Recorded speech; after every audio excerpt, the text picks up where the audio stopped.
अध्यक्ष महोदय, मला आपल्याला एक विनंती करायची आहे की विरोधी पक्षाचं महत्वाचं आयुध हा 97चा स्थगन प्रस्ताव आहे. अध्यक्ष महोदय, काही स्थगन प्रस्ताव हे आपण आपल्या दालनामध्ये नाकारू शकता. ठीक आहे, आपण नवीन प्रथा पाडली नाही, पूर्वीपासून आहे याची मला पूर्णपणे कल्पना आहे.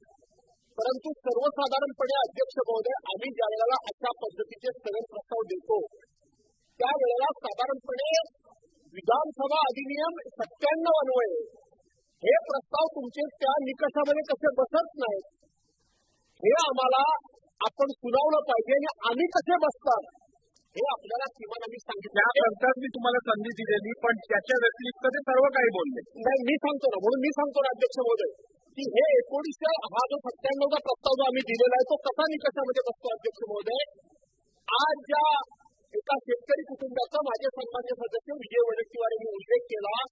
अध्यक्ष महोदय, अधिवेशन सुरू आहे.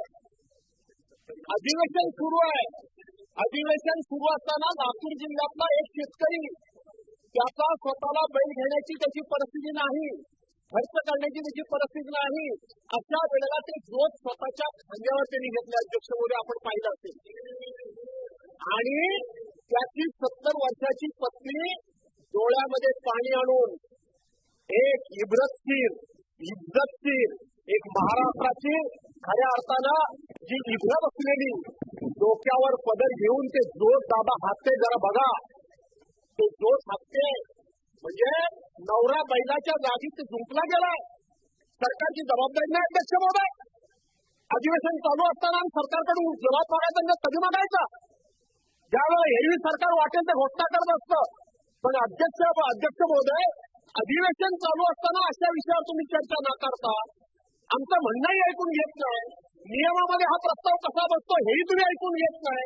कशाच्या जोर कसल्या शेतकऱ्यांचं सरकार, कशाला शेतकऱ्यांची कडवं आणतं या ठिकाणी. आणि म्हणून अध्यक्ष महोदय, माझं स्पष्टपणे म्हणणं आहे की आम्ही दिलेला हा प्रस्ताव नियम 97 मध्ये तंतोतंत बसतोय. याची सर्वस्वी जबाबदारी सरकारवर आहे. अधिवेशन चालू आहे. सरकारचा डायरेक्ट संबंध या घटनेशी आहे. या आत्महत्यांशी संबंध सरकारचा डायरेक्ट संबंध आहे. म्हणून मी मेरिटवर न बोलता मी हा प्रस्ताव कसा या ठिकाणी मंजूर होऊ शकतो याच्यावर बोललोय. आणि म्हणून हा प्रस्ताव स्वीकारा, तात्काळ चर्चा सुरू करा ही आमची मागणी आहे. रुलिंग देऊ दे. शेतकऱ्याची आत्महत्या या राज्यात जर होत असेल त्याच्यापेक्षा गंभीर दुसरा प्रश्न होऊ शकत नाही, याबद्दल दुमत नव्हे.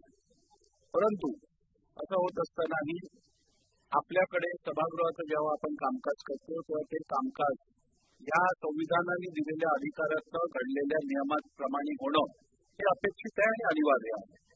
तसं असताना ज्या वेळेला या